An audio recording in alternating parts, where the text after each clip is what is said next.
Hello दोस्तों, नमस्कार। चलिए भाई फटाफट एक बार अपने सेशन के साथ जुड़ जाइए। हम हैं एग्जामपुर कलम से क्रांति। तो बच्चे यहाँ पर हम करते हैं अपने सेशन की शुरुआत। तो फटाफट सभी बच्चे यहाँ पर एक बार सेशन के साथ जुड़ जाएं।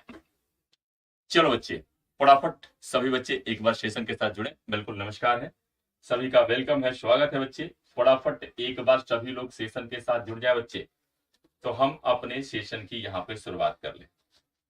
फटाफट बच्चे सभी लोग सेशन के साथ जुड़े, तो यहाँ पर हम लोग सेशन की शुरुआत कर लें। सेशन की शुरुआत से पहले बता दूं कि आपका जो एग्जामपुर है, एग्जामपुर लेकर आया है किसके लिए भाई? तो यहाँ पर देखिए यूपीपीसीएस आपका किसका 2023 का टारगेट बैच लेकर आया गया है। जैसा कि आप लोग को मालूम है, मई से जून तक के बीच में आपका पेपर होना है प्रीलिम का, और उसके लिए हनपम, बिल्कुल बच्चे नमस्कार है, तो इसका पेपर होना है। तो इस पेपर के लिए यहाँ पे देखिए live classes, class PDF, mock test, ये ढेर सारी चीज, इसका बैच हम लोग लाए हैं। बहुत शानदार फैकल्टी, और बिल्कुल यहाँ पे जितने आपके टीचर्स हैं जिनको आप जानते हैं, तो वो सभी आपको यहाँ पर अच्छी क्लासेस प्रोवाइड कराएंगे। बिल्कुल बिल्कुल नमस्कार है, गुड आफ्टरनून है सभी बच्चों को। तो वो सभी लोग आप लोग को बेहतर तरीके से यहाँ पे क्लासेस देंगे। यहाँ क्लासेस की देखिए विशेषताएं क्या है, आपको यहाँ पे देखिए लाइव क्लासेस मिल रही है, क्लास पीडीएफ मिल रहा है, मॉक टेस्ट मिल रहा है, करंट अफेयर्स स्पेशल सेशन मिल रहा है। ठीक है, यहाँ पर इसके अलावा देखिए भाई, यहाँ पर स्टडी प्लान आपको मिलेगा, और डाउट सेशन भी यहाँ पे जूम मीटिंग के माध्यम से कराया जाएगा। मैं 3-4 दिन पहले से आप लोग को चिल्ला रहा था कि यहाँ पे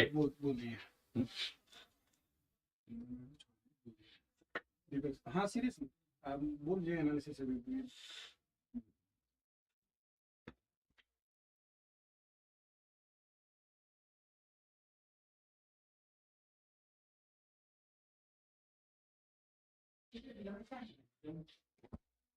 ठीक है बच्चे, तो यहां पर बिल्कुल इस चीज को याद रखिएगा। बिल्कुल नमस्कार है बच्चे। यहां पर हाँ एमसीक्यू होगा, बिल्कुल बच्चे एमसीक्यू होगा। यहाँ पर गुड आफ्टरनून है, नमस्कार है, बिल्कुल बच्चे। यहाँ पर थोड़ा सा इस चीज को ध्यान रखिएगा। और डेली आप लोग को सोमवार, मंगलवार और बुधवार 2 बजे के सेशन में सेम टाइम पर आप लोग को मैं आर्ट एंड कल्चर की क्लास कराता हूं। आज मैंने मॉडर्न हिस्ट्री का यहाँ पे रखा है। बिल्कुल बच्चे नमस्कार है, ठीक है। वैकेंसी बहुत जल्द रिलीज होने वाली है, गवर्नमेंट की तरफ से प्लान स्टार्ट है। ठीक है, यहाँ पर अधियाचन जो था, अधियाचन भी आ चुका है कमीशन में, तो बहुत जल्द आपका वैकेंसी भी रिलीज हो जाएगा। प्लान वहां पे जो प्लान है, प्लान के अकॉर्डिंग आपके मान के चलिए मई से लेकर जून तक आपका प्रीलिम का पेपर होना है बच्चे। तो बिल्कुल आप लोग इस सेशन पे बने रहिए। यहाँ पर देखिए, यहाँ पर हम लोग मिशन यूपीपीसीएस 2023 बैच की बात करते हैं। यहाँ पे live class, class PDF, mock test, ये सारी चीजें बेहतर तरीके से मैं आप लोग को बता रहा था कि ये बैच जब आपके 75% डिस्काउंट पे मिल रहा था, तभी मैंने कहा था कि मात्र 999 का बैच था। मैंने कहा था आप लोग ले लो, लेकिन आप लोगों ने नहीं लिया।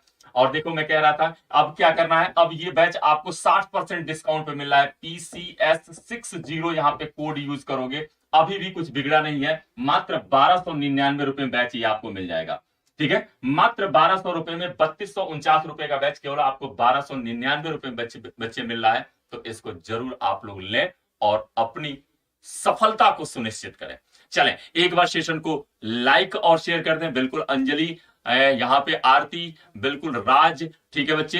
तो चले फटाफट बच्चे, और उसमें भाई आर्ट एंड कल्चर में पढ़ाऊंगा, बिल्कुल टेंशन ना लो। इस बैच में भी आपको आर्ट एंड कल्चर की क्लास मेरे द्वारा दी जाएगी, इसके लिए बिल्कुल परेशान मत होइएगा। चलिए पहला प्रश्न, और जरा पहला प्रश्न देखें ध्यान से बच्चे, और इस प्रश्न का आप लोग जवाब दें, क्या होगा सही जवाब। फटाफट बच्चे जरा इस प्रश्न का आप लोग जवाब दीजिए। पहला प्रश्न आ चुका है आप लोग के सामने, और इस प्रश्न का जवाब देना है।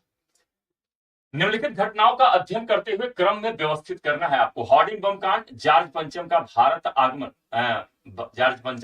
आगमन है, प्रथम विश्व युद्ध का प्रारंभ, और दिल्ली की राजधानी रूप में कार्य बताना है आप लोग को। बताइए। नमस्कार है अमित शर्मा जी। ओके बच्चे, अंजलि कह रही है कि कर दिया है सर लाइक एंड शेयर। बिल्कुल बच्चे नमस्कार है, नमस्कार है, बिल्कुल बच्चे। यहां पर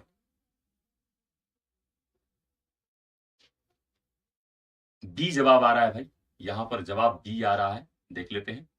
यहां पे बच्चे बी जवाब आ रहा है, हॉर्डिंग बम कांड। पहले मैं यहां पर आप लोग को ये चीज बता देता हूं, हॉर्डिंग बम कांड कब होता है भाई, ये 1912 की ही घटना है। ठीक है। जॉर्ज पंचम का भारत आगमन हम लोग जानते हैं 1911 में जॉर्ज फिफ्थ आते हैं और इन्हीं के सम्मान में क्या किया जाता है, दिल्ली दरबार।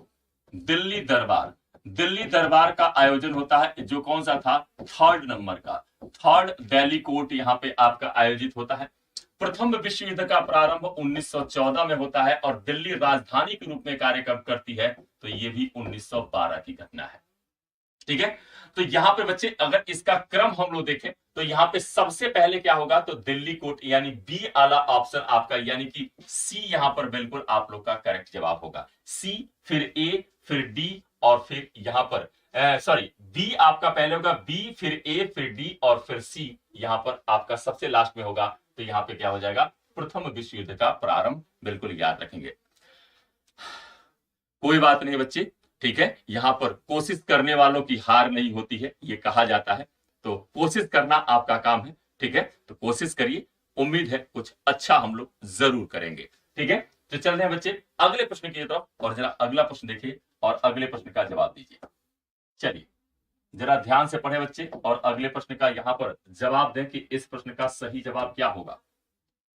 लिख रहा है, कांग्रेस के सूरत अधिवेशन से संबंधित कौन सा कथन असत्य है। इसके अध्यक्ष रास बिहारी घोष थे। पहले यह अधिवेशन नागपुर में प्रस्तावित था।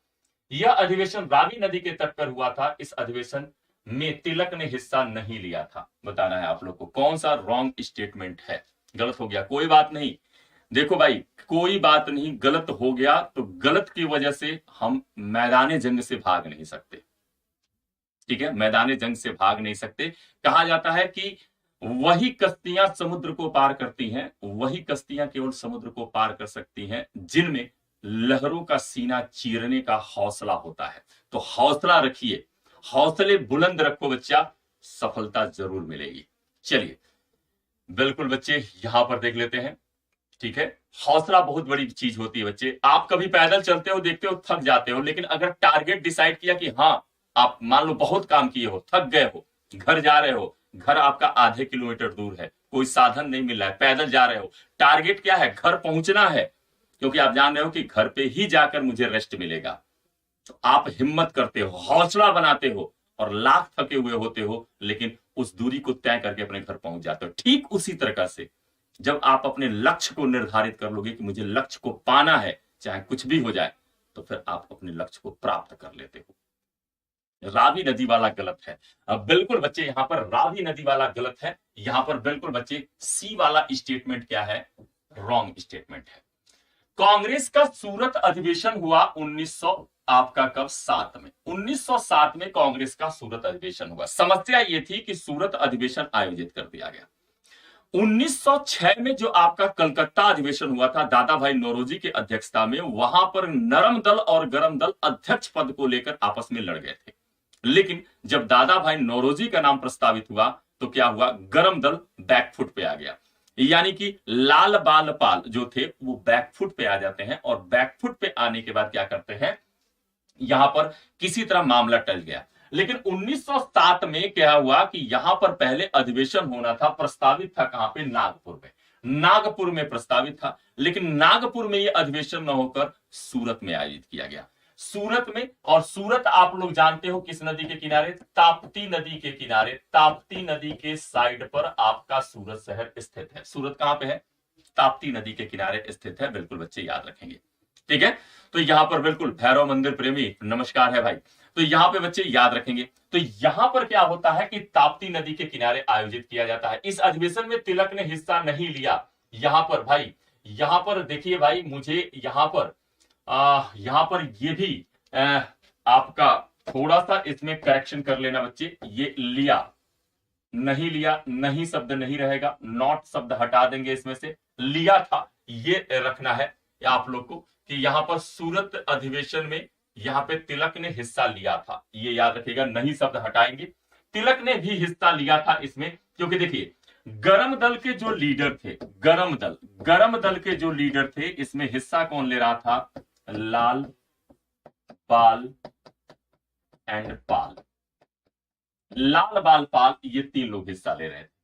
अब गरम दल वालों लीडरों का कहना था कि हमारे ही दल से कोई अध्यक्ष बने, लेकिन फाइनली जो उदारवादी नेता थे उन उदारवादी नेताओं ने क्या किया, तो यहां पर क्या करते हैं, वो आपका अध्यक्ष बना देते हैं रास बिहारी घोष को। फाइनली अधिवेशन की शुरुआत हुई, लेकिन राष्ट्रीय शिक्षा नीति साथ साथ में क्या था, स्वदेशी और बहिष्कार के मुद्दे पर नरम और गरम दल आपस में भिड़ गए। कांग्रेस के इतिहास में यह काला दिन था। इसलिए काला दिन था क्योंकि साफ साफ लिखा गया है कि इस अधिवेशन में एक दूसरे के ऊपर कुर्सियां चलाई गई, जूते चप्पल फेंके गए, कई सारे लोग घायल हुए और कांग्रेस यहां पर नरम दल और गरम दल के रूप में पहली बार स्प्लिट कर जाती है। तो ये बिल्कुल बच्चे, तो यहां पर कांग्रेस पहली बार स्प्लिट करती है, बिल्कुल याद रखें। यहां पे भाग लिया था तिलक ने, इसमें हिस्सा लिया था, तिलक भी थे, बाल गंगाधर तिलक भी थे और लाला लाजपत राय भी थे और बिपिन चंद्रपाल भी थे। इन तीनों लोगों ने यहां पर हिस्सा लिया था, बिल्कुल बच्चे याद रखेंगे। चलते हैं अगले प्रश्न की ओर। जरा अगला प्रश्न देखें बच्चे और जरा ध्यान से पढ़ें और इस प्रश्न का आप लोग जवाब दें। क्या होगा इस प्रश्न का सही जवाब, जरा ध्यान से पढ़िए भाई। भारतीय राष्ट्रीय कांग्रेस के 1917 में आयोजित अधिवेशन के संदर्भ में विचार करें। इस अधिवेशन की अध्यक्षता एक महिला ने किया था। यह अधिवेशन कानपुर में आयोजित किया गया था। कूट का प्रयोग कर सत्य कथन का चयन करें। केवल एक सत्य है, केवल दो सत्य है, एक और दो दोनों सत्य है, एक और दो दोनों असत्य है। बताइए क्या होगा। बिल्कुल बिल्कुल बच्चे, बिपिन चंद्रा ने साफ साफ ये सारे शब्दों का प्रयोग करते हुए इसके बारे में लिखा हुआ है। क्या बात है, आप लोग कह रहे थे कि मॉडर्न हिस्ट्री तैयार नहीं है। अच्छी तैयारी है भाई आप लोग की, बढ़िया तैयारी है, बढ़िया जवाब दे रहे हो आप लोग, ठीक है। और एक बार बच्चे सेशन को लाइक शेयर भी कर दो। चलिए यहां पर देख लेते हैं बच्चे कि क्या है आपका करेक्ट जवाब इस प्रश्न का। चलिए भाई ए यहां पर जवाब आ रहा है ओनली वन, ओनली वन, बिल्कुल यहां पर बच्चे ओनली वन, जितने बच्चे कह रहे हैं केवल एक कह रहे हैं, बिल्कुल आप लोग का करेक्ट जवाब है। यहां पर बच्चे अगर हम लोग बात करते हैं तो यहां पर देखिए आपका बिल्कुल करेक्ट जवाब क्या हो जाता है, तो ओनली वन यहां पर आप लोग का क्या होता है, यहां पर बिल्कुल करेक्ट जवाब होता है बच्चे, बिल्कुल याद रखेंगे, ठीक है। यहां पर ओनली वन आपका बिल्कुल करेक्ट जवाब होता है, इस पर बिल्कुल ध्यान रखेंगे, ठीक है। तो यहां पर अगर हम लोग बात करते हैं तो केवल ओनली वन कैसे भाई, 1917 में कांग्रेस का अधिवेशन कहां पे हुआ, तो ये हुआ था बच्चे याद रखेंगे कलकत्ता में। कलकत्ता में कांग्रेस का अधिवेशन होता है और इस अधिवेशन की अध्यक्ष बनाई गई एनी बेसेंट। एनी बेसेंट क्या थी, आपकी कांग्रेस कलकत्ता अधिवेशन की अध्यक्ष बनाई गई थी। यह आपका यहां कानपुर में अधिवेशन नहीं हुआ था, बल्कि कहां पे एक महिला ने किया था, बिल्कुल करेक्ट है। 1917 कलकत्ता अधिवेशन, एनी बेसेंट आपकी अध्यक्ष बनाई जाती है। और दूसरा चीज याद रखिएगा, जो कानपुर का अधिवेशन था, कानपुर अधिवेशन, कानपुर अधिवेशन की अगर हम लोग बात करते हैं, कानपुर अधिवेशन, अधिवेशन की अगर चर्चा करते हैं बच्चे, तो यहाँ पे कानपुर सेशन की जब चर्चा करेंगे तो कानपुर सेशन में याद रखिएगा ये होता है 1925 का कानपुर अधिवेशन, जिसमें कौन थी भाई, आप याद रखेंगे सरोजनी नायडू, सरोजनी नायडू, नायडू यहां पर क्या थी, आपके अध्यक्ष थी सरोजनी नायडू। और यहां पर पहली बार क्या किया गया था बच्चे, झंडा गीत, झंडा गीत गाया गया था, झंडा गीत गाया गया यहां पर, बिल्कुल याद रखेंगे। मुझे कोई कमेंट करके बता सकता है क्या झंडा गीत क्या है भारत का, भारत का झंडा गीत क्या है। यहां पर एनी बेसेंट क्या है भाई, एनी बेसेंट कांग्रेस की प्रथम महिला अध्यक्ष, कांग्रेस की प्रथम महिला अध्यक्ष है, प्रथम महिला अध्यक्ष के तौर पर इनका नाम याद रखना है, महिला अध्यक्ष। और प्रथम भारतीय महिला अध्यक्ष, ये क्या है, प्रथम भारतीय, भारतीय महिला अध्यक्ष हैं, बिल्कुल याद रखेंगे। प्रथम भारतीय महिला अध्यक्ष है कौन, सरोजनी नायडू। झंडा गीत किसने लिखा है भाई, बिल्कुल विजय विश्व तिरंगा प्यारा किसने लिखा है, ये मैं पूछ रहा हूं आप लोगों से। शर्मन जी बताएं किसने लिखा है भाई, किसने लिखा है झंडा गीत, विजय विश्व तिरंगा प्यारा, झंडा ऊंचा रहे हमारा। भाई झंडा गीत का राइटर कौन है बच्चे, ये मैं पूछ रहा हूं। कोई गुप्ता जी है, अरे कोई गुप्ता जी नहीं भाई, पूछा जाता है ये क्वेश्चन, ठीक है।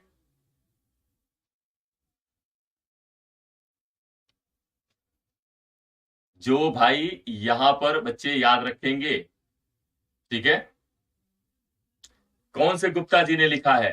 तो बच्चे यहां पे याद रखिएगा, श्यामलाल गुप्त। किसने लिखा है? श्याम लाल लाल गुप्त। गुप्त या पार्षद कहा जाता है, पार्षद। श्यामलाल गुप्त या श्यामलाल पार्षद द्वारा लिखित है भारत का झंडा गीत। अब याद आ गया होगा, ठीक है, अब याद आ गया होगा। ठीक है, यहां पर बिल्कुल बच्चे याद रखेंगे। ठीक है, तो यहां पर बिल्कुल याद रखेंगे, यहां पर क्या करना है, श्यामलाल पार्षद या श्यामलाल गुप्त द्वारा लिखा गया है। ठीक है, तो यहां पर बिल्कुल बच्चे इस चीज को याद रखिएगा। ठीक है, चलते हैं अगले प्रश्न की तरफ। जरा अगला प्रश्न देखें, जरा ध्यान से पढ़िए भाई, और यहां पर इस प्रश्न का जवाब दीजिए। भारत की प्रथम राजनीतिक संस्था के संदर्भ में असत्य कथन का चयन करिए। भारत की प्रथम राजनीतिक संस्था के बारे में असत्य कथन का चयन करिए। इसके संस्थापक द्वारकानाथ टैगोर थे। इसके दो सचिव विलियम क्राबी तथा प्रसन्न कुमार ठाकुर थे। इसकी स्थापना मुंबई में 1848 में किया गया और यह संस्था केवल जमींदारों के हितों के में कार्य कर रही थी। बताइए, भारत की प्रथम राजनीतिक संस्था के संदर्भ में बताइए भाई, फटाफट।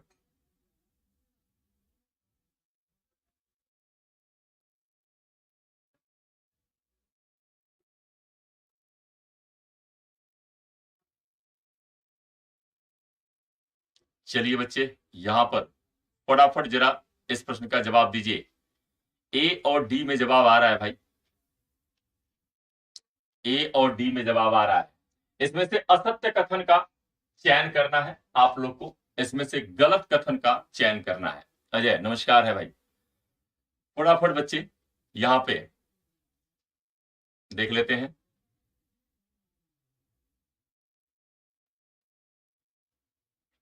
फटाफट बच्चे यहां पर जवाब दीजिए। सी गलत है, यहां पे कहा जा रहा है सी गलत है। तो बिल्कुल बच्चे यहां पर देखिए, सी जितने बच्चे कह रहे हैं बिल्कुल आप लोग का करेक्ट जवाब है। देखिए, भारत की प्रथम राजनीतिक संस्था की स्थापना जिसका नाम क्या था, तो इसको हम लोग कहते हैं जमींदारी सभा। जमींदारी सभा, सभा कहा जाता है, या इसे ही कहते हैं हम लोग क्या, land holder society. Land holder holder society कहते हैं, सोसाइटी। सोसाइटी की स्थापना याद रखेंगे किसके द्वारा, द्वारकानाथ टैगोर। द्वारकानाथ नाथ टैगोर द्वारा, टैगोर द्वारा इसकी स्थापना की जाती है। कब? 1838 में इसकी स्थापना की जाती है। कहां पे? कलकत्ता में। कलकत्ता या बंगाल में इसकी स्थापना की जाती है। कलकत्ता बंगाल में क्या किया जाता है, इसे फाउंड किया जाता है, बिल्कुल याद रखेंगे। इसके अलावा विलियम क्राबी तथा प्रसन्न कुमार ठाकुर, इसके बिल्कुल यहां पे दो सचिव हुआ करते थे, महासचिव थे। ठीक है, ठीक है, यहां पर बिल्कुल बच्चे याद रखेंगे। यहां पर दो आपके यहां पर क्या हुआ करते थे, तो बच्चे याद रखेंगे, एक आपके कौन थे, तो यहां पर विलियम क्राबी और दूसरे थे क्या थे, प्रसन्न कुमार ठाकुर इसके सचिव हुआ करते थे। ठीक है, यह संस्था केवल जमींदारों के हितों के लिए कार्य किया करती थी। बिल्कुल ये राष्ट्रीय स्तर की कोई भी संस्था नहीं थी, बिल्कुल याद रखेंगे। ठीक है, बिल्कुल यहां पे बच्चे याद रखेंगे। तो यहां पर बिल्कुल याद रखिएगा कि यह जमींदारों के हितों के लिए ही बस कार्य किया करती थी। क्या चल रहा है भाई? चलो भाई, यहां पे बच्चे थोड़ा सा पढ़ लिया जाए हम लोग। ठीक है, यहां पर भाई आदित्य मिश्रा जी, थोड़ा सा अगर आप लोग पढ़ लेंगे तो ज्यादा अच्छा रहेगा। ठीक है, चलो बच्चे यहां पर याद रखेंगे, तो यहां पर इस चीज को बिल्कुल याद रखिएगा। चलते हैं अगले प्रश्न की ओर। जरा अगला प्रश्न देखिए बच्चे, और फटाफट यहां पर अगले प्रश्न का जरा जवाब दीजिए आप लोग। क्या है आपका अगला प्रश्न? क्रिप्स मिशन प्रस्ताव के संदर्भ में विचार करें। क्रिप्स मिशन प्रस्ताव के संदर्भ में विचार करना है आप लोग को। गांधी जी ने इस प्रस्ताव को उत्तर दिनांकित चेक कहा है। पटब्धी सीतारमैया ने अगस्त प्रस्ताव का परिवर्तित संस्करण कहा है। कूट का प्रयोग कर सत्य कथन का चयन करें। केवल एक सत्य है, केवल दो सत्य है, एक और दो दोनों सत्य है, एक और दो दोनों असत्य है। क्रिप्स मिशन,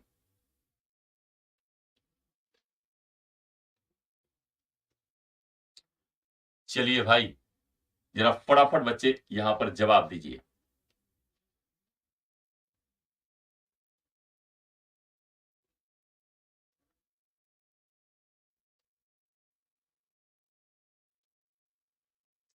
चले बच्चे फटाफट यहां पर जवाब दें।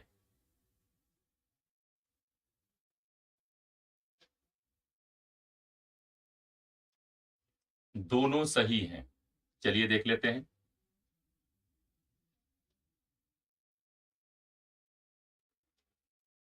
चलो बच्चे कोई बात नहीं, यहां पर देख लेते हैं बच्चे। तो यहां पर देखिए क्रिप्स मिशन की यहां पे बात करते हैं।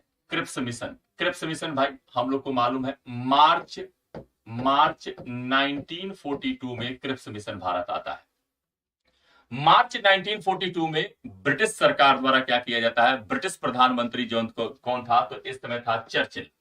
चर्चिल क्या था बच्चे, तो यहां पे याद रखेंगे चर्चिल आपका ब्रिटिश प्रधानमंत्री था। और इस ब्रिटिश प्रधानमंत्री चर्चिल ने क्या किया था, यहां पर क्रिप्स मिशन भारत भेजता है। क्यों, भारतीयों का द्वितीय विश्व युद्ध में सहयोग प्राप्त करने के उद्देश्य से।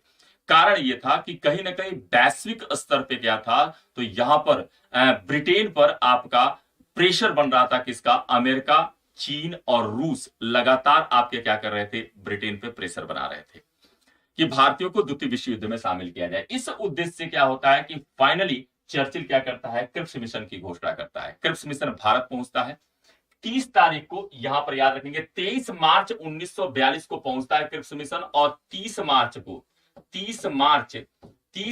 1942 को क्या करता है, क्रिप्स मिशन अपने प्रस्ताव प्रस्तुत करता है। लेकिन इसके प्रस्ताव को कांग्रेस और साथ साथ मुस्लिम लीग, जो भारत की दो लीडिंग पार्टियां थी, इनके द्वारा क्या किया जाता है, स्वीकार नहीं किया जाता है। ठीक है, जिसके कारण स्वीकार नहीं किए जाने के कारण क्या होता है, क्रिप्स मिशन फेल्योर। क्योंकि पाकिस्तान, यहां पे पाकिस्तान की चर्चा नहीं की गई थी क्रिप्स मिशन में, इसके कारण मुस्लिम लीग ने क्या किया, यहां पर इसे अस्वीकार कर दिया। दूसरा चीज, कांग्रेस का कहना था कि भाई जो भी करना है हमें क्लियर कट बताया जाए कि हमें आजादी कब मिलेगी, संविधान कब मिलेगा, हमारा दर्जा क्या होगा, स्टेटस क्या होगा, ये सारी चीजें बिल्कुल क्लियर करें।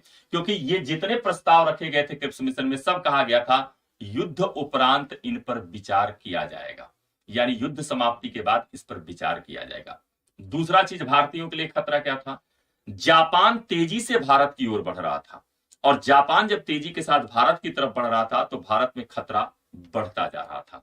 ऐसे कंडीशन में भारतीयों का, गांधी जी ने यहां तक कह दिया था कि ब्रिटिश जो अंग्रेज है, हमें जापानियों के लिए मत छोड़े।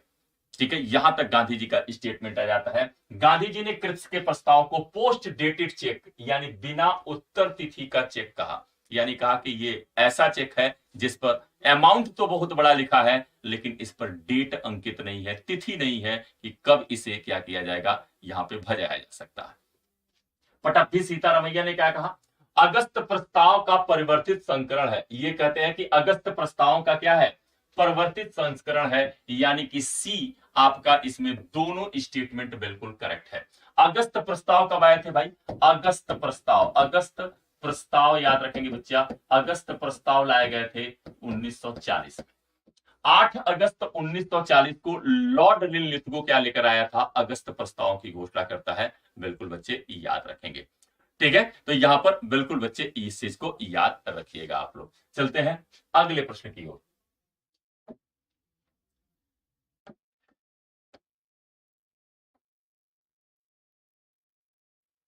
अगला प्रश्न देखिए, कैबिनेट मिशन के संदर्भ में असत्य कथन का चयन करिए। कैबिनेट मिशन के बारे में आप लोग को असत्य कथन का चयन करना है। यह 3 सदस्यीय मिशन था। इसी के आधार पर संविधान सभा का गठन किया गया। इस कमीशन के अध्यक्ष व्यापार मंडल के अध्यक्ष थे। यह कमीशन हैदराबाद रियासत को संविधान सभा में शामिल करने में असमर्थ रहा था। बताइए क्या होगा यहां पर सही जवाब। चले बच्चे यहां पर देख लेते हैं, फटाफट बच्चे जरा इस प्रश्न का जवाब दें। देख लेते हैं बच्चे यहां पे सही जवाब क्या होगा आप लोग का। सी जवाब आ रहा है भाई, यहां पर सी जवाब दिया जा रहा है। यहां पर सी और डी दोनों जवाब आ रहे हैं भाई, यहां पर देख लेते हैं।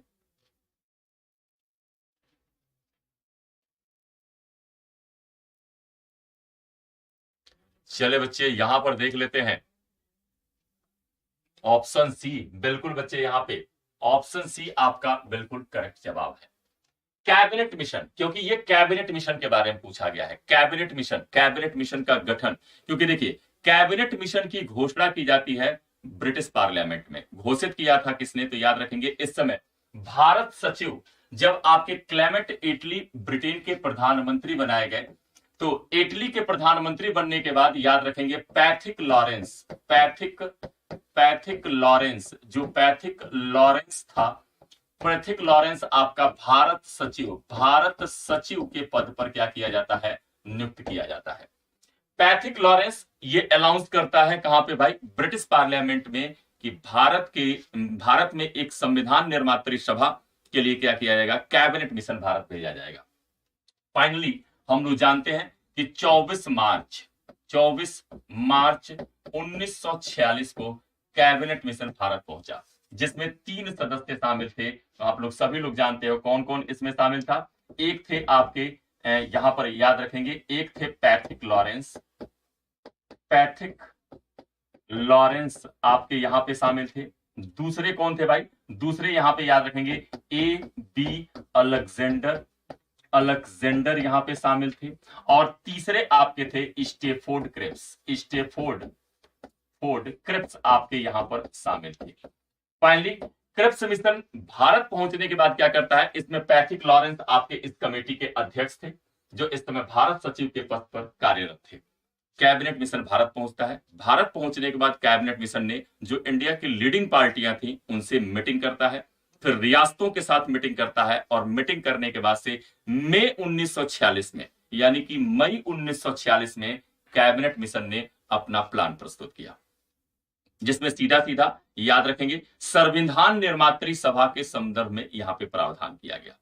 ठीक है, अखिल भारतीय संघ बनाने की बात तो कही गई, लेकिन साथ साथ में संविधान निर्मात्री सभा से रिलेटेड यहां पे तमाम तरह के सुझाव देती है। जैसे ये क्या कहता है कि संविधान सभा में टोटल कितनी सीटें होंगी, 389 सीटें होंगी संविधान सभा में, जिसमें कहता है 296 सीटें कहां जाएंगी, तो ये ब्रिटिश स्टेटों को जाएंगी, और 93 सीटें कहां पे, देशी रियासतों के लिए जाएंगी।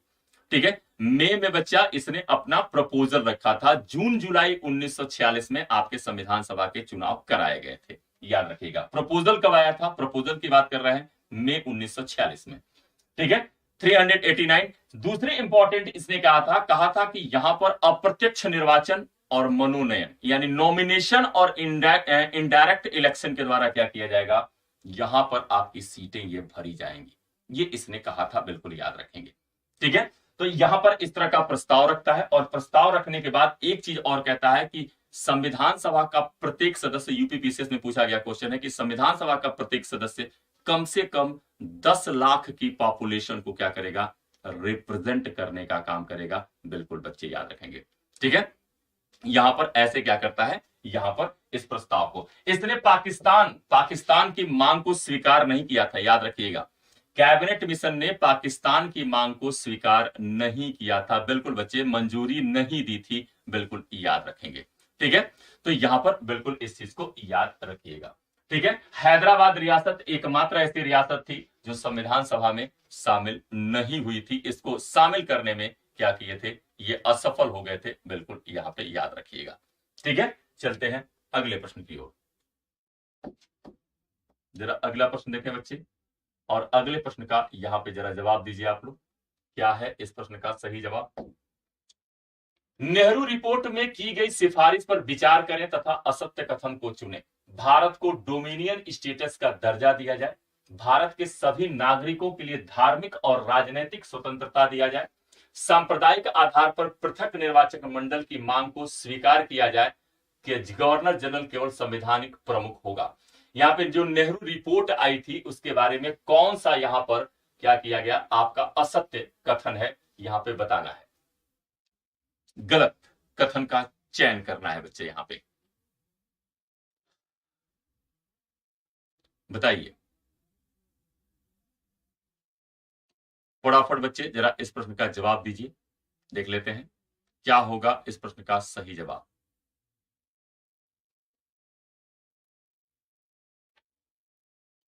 चलिए जवाब दीजिए बच्चे इस प्रश्न का।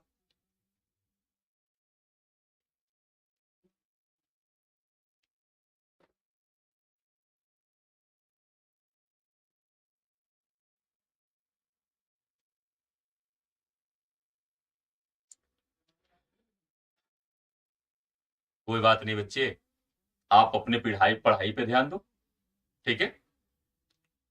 चलिए यहां पर देख लिया जाए फटाफट भाई।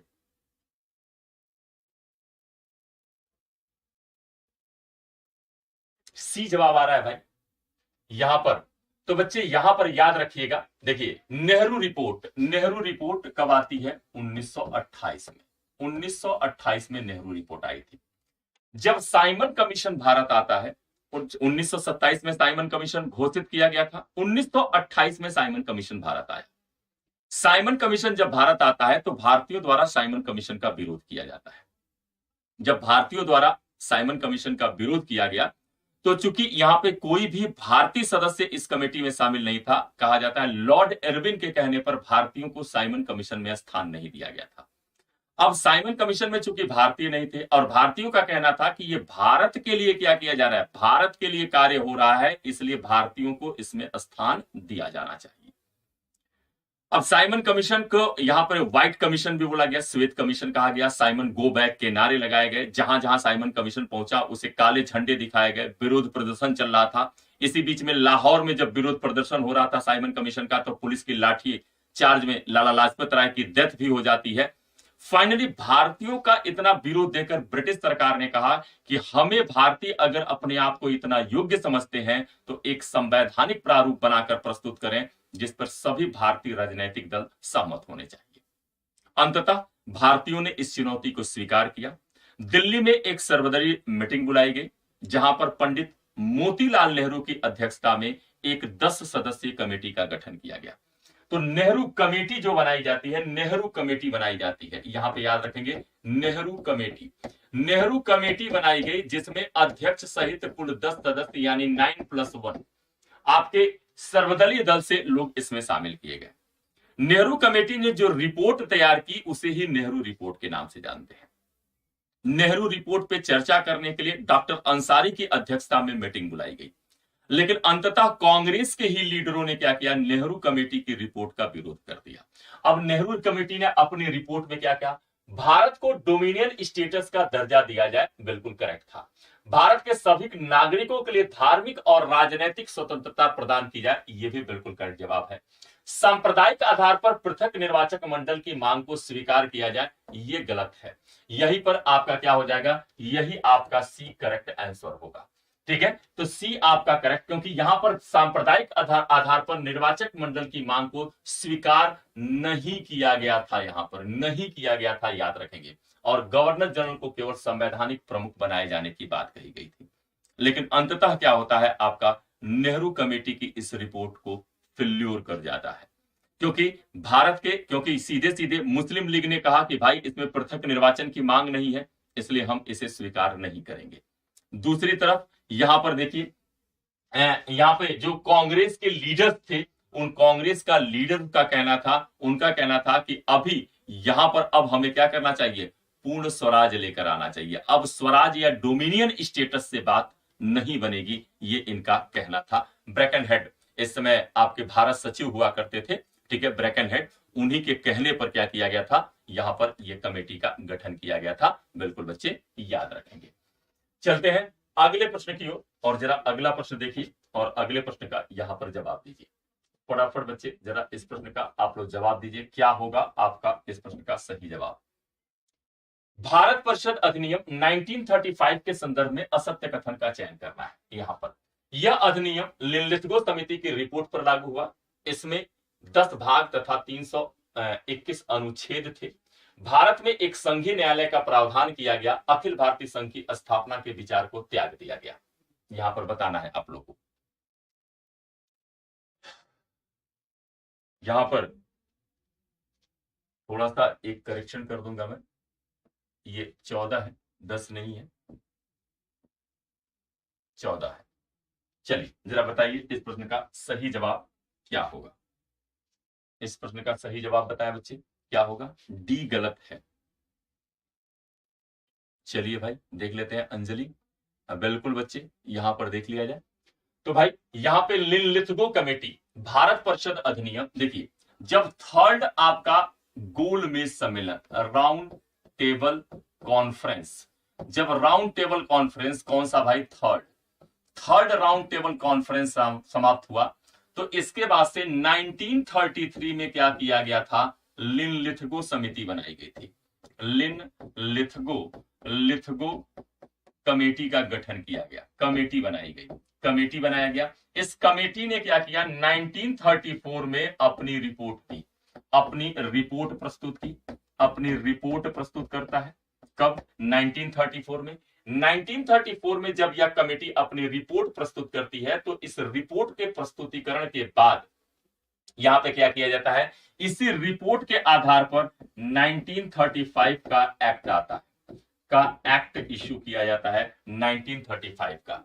यहां पर देखिए, तो यहां पर पहला वाला स्टेटमेंट क्या है, बिल्कुल करेक्ट है।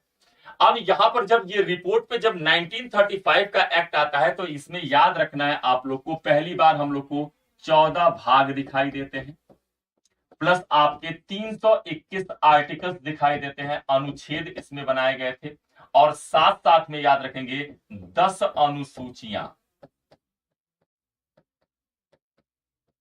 यहां पर 10 अनुसूचियां यहां पर हम लोग को दिखाई देती हैं।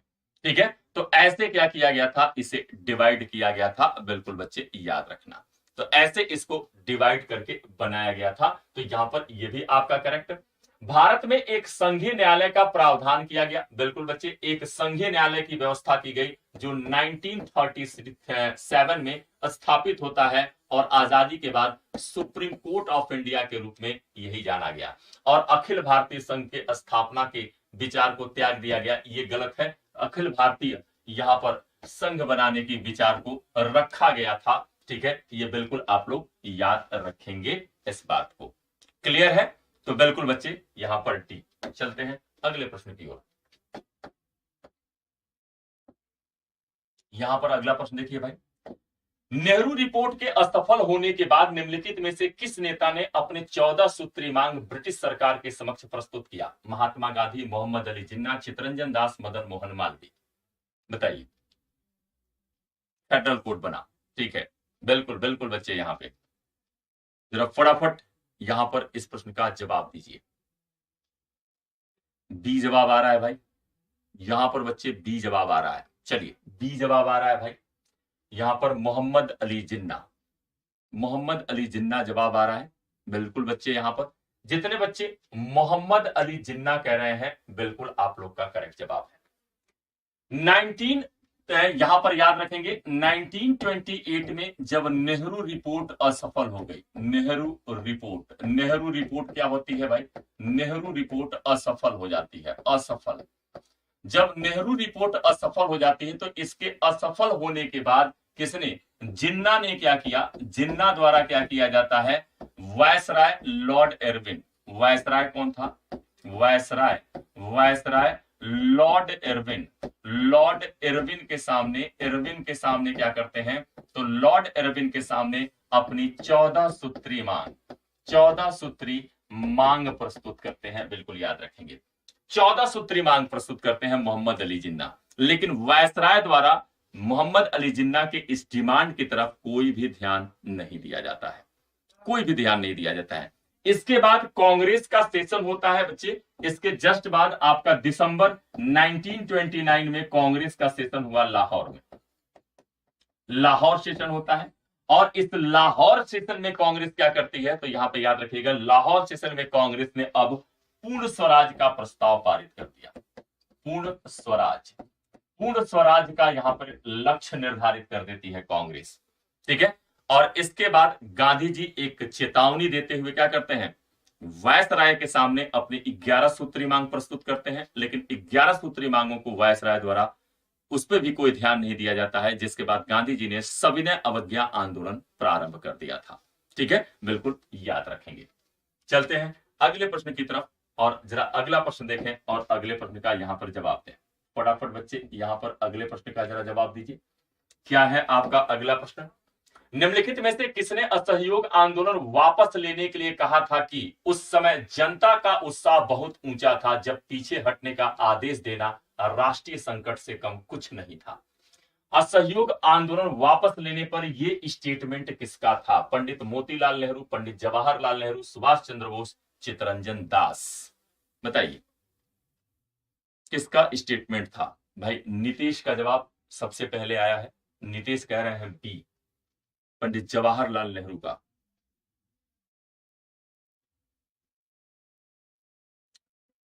सरवण कह रहे हैं क्वेश्चन मार्क के साथ, लेकिन सुभाष चंद्र बोस। चलिए भाई, मनीष कुमार, मनीष क्या कह रहे हैं भाई? सुभाष चंद्र बोस कह रहे हैं। चलिए देख लेते हैं। अंजलि सी कह रही है सुभाष चंद्र बोस। देख लेते हैं बच्चे यहां पर कि क्या होगा इस प्रश्न का सही जवाब। बोस जी। तो बिल्कुल बच्चे यहां पर देखिए, बिल्कुल यहां पर आप लोग को भटकने की आवश्यकता नहीं है। सुभाष चंद्र बोस बिल्कुल आप लोग का करेक्ट जवाब है। सुभाष चंद्र बोस। असहयोग आंदोलन गांधी जी ने क्या किया हम लोग जानते हैं आपका, कब भाई? कहीं कहीं 4 मार्च लिखा है, कहीं कहीं 5 मार्च लिखा है। 4 मार्च 1922 को क्या होता है आपका? चौरी चौरा कांड होता है। चौरी चौरा, यहां पे याद रखेंगे, चौरी चौरा कांड होता है। चौरी चौरा कांड। और जैसे ही चौरी चौरा कांड होता है, इसके बाद से 12 यहां पर फरवरी है भाई, मार्च नहीं फरवरी, फेब है, ठीक है। यहां पर याद रखेंगे 12 फरवरी 1922 को यहां पर गांधी जी क्या करते हैं? असहयोग आंदोलन वापस ले लेते हैं। फेब, बिल्कुल बिल्कुल बच्चे, यहां पर 12 फेब को क्या करते हैं? यहां पर गांधी जी असहयोग आंदोलन स्थगित कर देते हैं। और जब गांधी जी स्थगित करते हैं तो ये सभी लीडर्स, जो बड़े लीडर्स थे, सभी जेल में थे। जेल से क्या करते हैं? जेल से गांधी जी के इस आंदोलन को वापस लेने का विरोध करते हैं। इसी समय यहां पर किसने? सुभाष चंद्र बोस ने कहा कि उस समय जब जनता का उत्साह बहुत ऊंचा था, तब पीछे हटने का आदेश देना राष्ट्रीय संकट से कुछ कम नहीं था।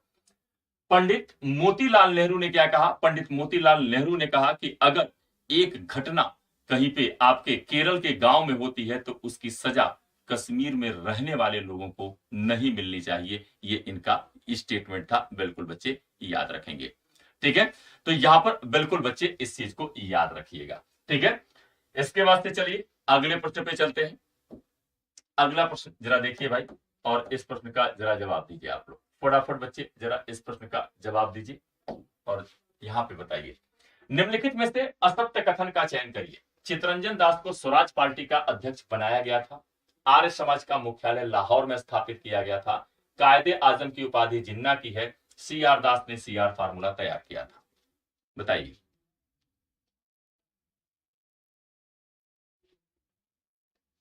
चलो भाई, यहां पर फटाफट बच्चे जरा जवाब दीजिए। देख लेते हैं। मनीष जी का जवाब सबसे पहले आया है भाई, बी यहां पर। चलिए भाई, सरवण जी का भी जवाब बी है, ठीक है। चलिए बच्चे, यहां से जाने का सबसे बड़ा डर सुभाष चंद्र बोस की आजाद हिंद फौज ने दिया था। डर कुछ नहीं था बच्चे, कह लो कि उसमें कहीं ना कहीं ब्रिटिश जनता का बहुत बड़ा योगदान था। ये बिल्कुल याद रखेंगे आप लोग, ब्रिटिश जनता का बहुत बड़ा इसमें योगदान रहा। चलिए देख लेते हैं। तो बच्चे यहां पर देखिए, निम्नलिखित में से असत्य कथन का चयन करना है। तो यहां पर डी आपका रॉन्ग आंसर है। सीआर दास ने सीआर फार्मूला नहीं तैयार किया था भाई। यहां पे देखिए सीआर, जो सीआर फार्मूला है, फार्मूला सीआर फार्मूला भाई याद रखेंगे 1944 किसने तैयार किया था? सी राजगोपालाचारी ने। राजगोपालाचारी, गोपालाचारी द्वारा यह तैयार किया गया था। किसके कहने पर? गांधी के विचार पर। गांधी जी के कहने पर, गांधी जी के कहने पर सी राजगोपालाचारी ने सीआर फार्मूला 1944 में तैयार किया था। सीआर दास इसमें शामिल नहीं थे, याद रखेंगे। और इसी समय गांधी जी ने यहां पर कायदे आजम जिन्ना को इसी समय 1944 में ही क्या कहा था? कायदे आजम कहकर संबोधित किया था। बिल्कुल बच्चे याद रखेंगे, ठीक है। साथ साथ में आर्य समाज का मुख्यालय भाई, बिल्कुल यहां पर 1875 में आर्य समाज की स्थापना मुंबई में की गई। मुंबई में की गई, लेकिन 1877 में इसका मुख्यालय कहां पे बना दिया गया? लाहौर में स्थापित कर दिया गया। 1877 में इसका मुख्यालय कहां बनाया गया? लाहौर में बनाया गया था। बिल्कुल बच्चे याद रखेंगे। और चितरंजन दास को स्वराज पार्टी का अध्यक्ष बनाया गया था। बिल्कुल आप लोग का ये करेक्ट जवाब है। ठीक है, ये भी आपका करेक्ट है और ये भी स्टेटमेंट करेक्ट है। ये स्टेटमेंट रॉन्ग है, याद रखेंगे, क्योंकि चितरंजन दास स्वराज पार्टी के अध्यक्ष 1923 में आपकी स्वराज पार्टी बनाई गई। ठीक है, जिसके आपके संस्थापक थे सी आर दास और मोतीलाल नेहरू। लेकिन फाइनली क्या होता है, यहां पर याद रखेंगे, सी आर दास को क्या किया जाता है? चितरंजन दास को अध्यक्ष और मोतीलाल नेहरू को महासचिव बनाया जाता है। बिल्कुल याद रखेंगे। ठीक है, यहां पे चलते हैं अगले प्रश्न की ओर। जरा अगला प्रश्न देखें और अगले प्रश्न का यहां पर जवाब दें बच्चे। फटाफट जरा अगले प्रश्न का जवाब दीजिए और इस प्रश्न का उत्तर बताइए। कांग्रेस के संदर्भ में कौन सा कथन सही नहीं है? कांग्रेस से रिलेटेड कौन सा स्टेटमेंट रॉन्ग है, बताना है। कांग्रेस के प्रथम अधिवेशन में मात्र 78 प्रतिनिधियों ने भाग लिया था। कांग्रेस के प्रथम अधिवेशन में सुरेंद्र नाथ बनर्जी उपस्थित नहीं थे। ठीक है, हाँ, सही है बताना है आप लोग को। ठीक है, यहां पर, ठीक है, यहां पर ये जो प्रश्न है इसमें से याद रखेंगे बच्चे, सही है। यहां पर करेक्ट स्टेटमेंट आपको बताना है। यहां पे इस करेक्ट आंसर यहां पे बताना है आप लोग को। ठीक है, दादा भाई नौरोजी के कहने पे इसका नाम भारतीय राष्ट्रीय कांग्रेस रखा गया और कांग्रेस दक्षिण अमेरिका से लिया गया शब्द है। बताइए, जरा देख लिया जाए।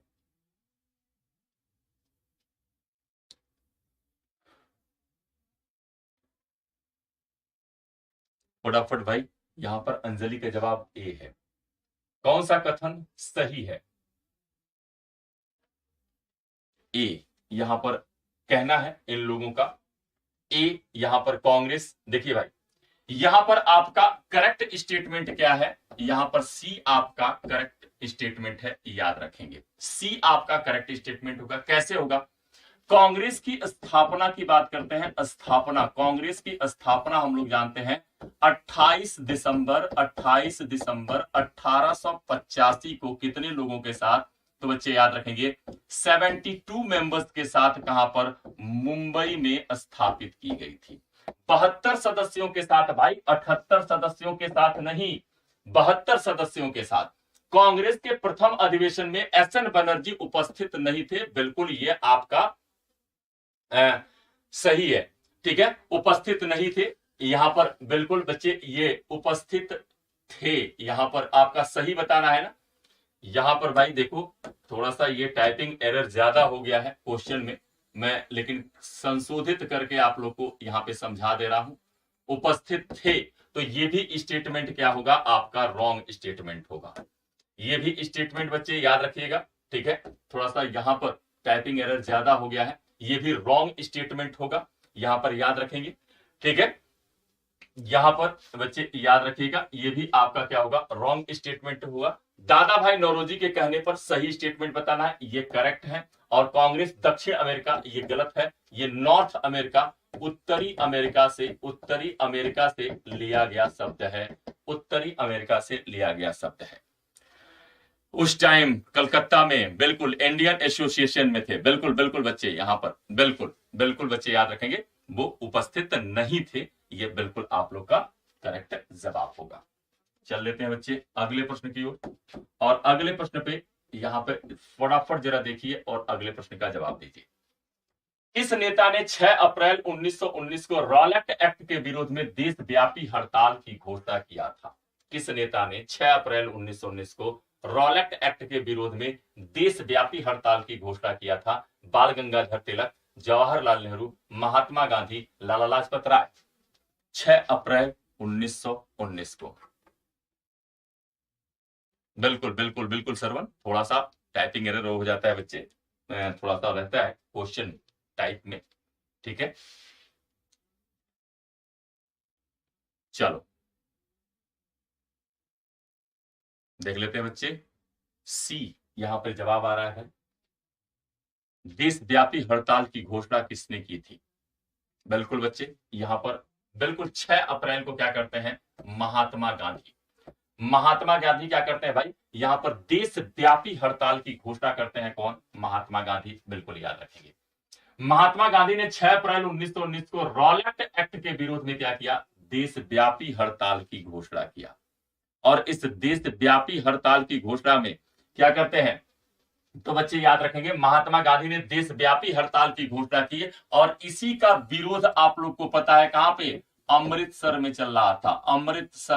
अमृतसर में यहां पर इसका विरोध कर रहे थे डॉक्टर सत्यपाल और प्लस आपके कौन? किचलू, डॉक्टर किचलू, सैफुद्दीन किचलू क्या कर रहे थे? इसका विरोध कर रहे थे और जिसका परिणाम रहा हम लोग जानते हैं 13 अप्रैल 1919। ठीक है, 13 अप्रैल, क्योंकि इनकी गिरफ्तारी हो जाती है और इनकी गिरफ्तारी के विरोध में 13 अप्रैल 1919 को जलियांवाला बाग हत्याकांड हो गया। हत्याकांड बिल्कुल याद रखेंगे, जलियांवाला बाग हत्याकांड होता है। बिल्कुल बच्चे याद रखेंगे। महात्मा गांधी जी मुंबई से निकलकर पंजाब पहुंचने की कोशिश करते हैं, लेकिन गांधी जी को गिरफ्तार कहां पे कर लिया गया? उस समय पलवल कहां पड़ता था? पंजाब में। अभी वर्तमान में हरियाणा में है। पलवल में गिरफ्तार कर लिया गया और गिरफ्तार करके वहीं से गांधी जी को वापस भेज दिया जाता है मुंबई। ठीक है, बिल्कुल याद रखेंगे। तो इस तरह से यहां पर महात्मा गांधी द्वारा किया गया था। बिल्कुल याद रखेंगे। फटाफट देख लेते हैं भाई अगला प्रश्न, और जरा अगले प्रश्न का यहां पे बच्चे आप लोग जवाब दीजिए। क्या कह रहा है अगला प्रश्न? किस अधिनियम द्वारा ईस्ट इंडिया कंपनी के व्यापारिक एकाधिकार को पूर्णतः समाप्त कर दिया गया? 1773 के रेगुलेटिंग एक्ट, 1813 के चार्टर्ड एक्ट, 1833 चार्टर्ड एक्ट या 1858 का अधिनियम? बताइए।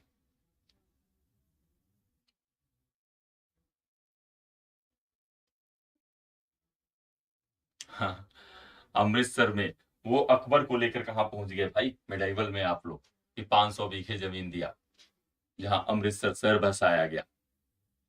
बीबी भान का नाम आता है वहां पे। क्या बात है। यहाँ पे मनीष, नितेश, अंजलि, स्किप, क्यों अंजलि? संध्या, डी 1858। चलिए भाई देख लेते हैं। हाँ, श्रवण 1833। किस अधिनियम द्वारा ईस्ट इंडिया कंपनी के व्यापारिक एकाधिकार को पूर्णतः समाप्त किया गया था? तो बिल्कुल बच्चे 1833 के एक्ट द्वारा। क्योंकि देखो 1813 में चीन एवं चाय का व्यापारिक अधिकार बना रहा। लेकिन इस व्यापारिक अधिकार, जो ये व्यापारिक अधिकार अभी भी मिला हुआ था, 1833 में पूर्णतः समाप्त कर दिया गया। बाकी सभी व्यापारिक अधिकार 1813 में, लेकिन चीन और चाय व्यापारिक अधिकार बना रहा। पूर्णतः कह रहा है तो पूर्णतः कब?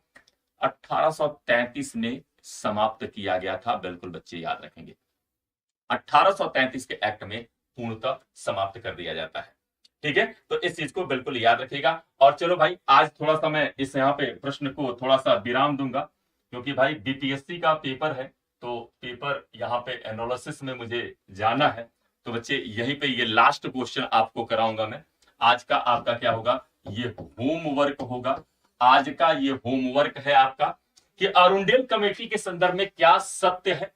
इसकी स्थापना अगस्त 1906 में किया गया। इस कमेटी ने बंगाल विभाजन पर रोक लगाने की बात को खारिज कर दिया। इस कमेटी ने मुस्लिम लीग की स्थापना का समर्थन किया। इस कमेटी का संबंध विदेशी वस्तुओं के बहिष्कार को रोकने से था। इस प्रश्न का जवाब देना है आप लोग को ऑफलाइन में जाकर, क्लास खत्म होने के बाद।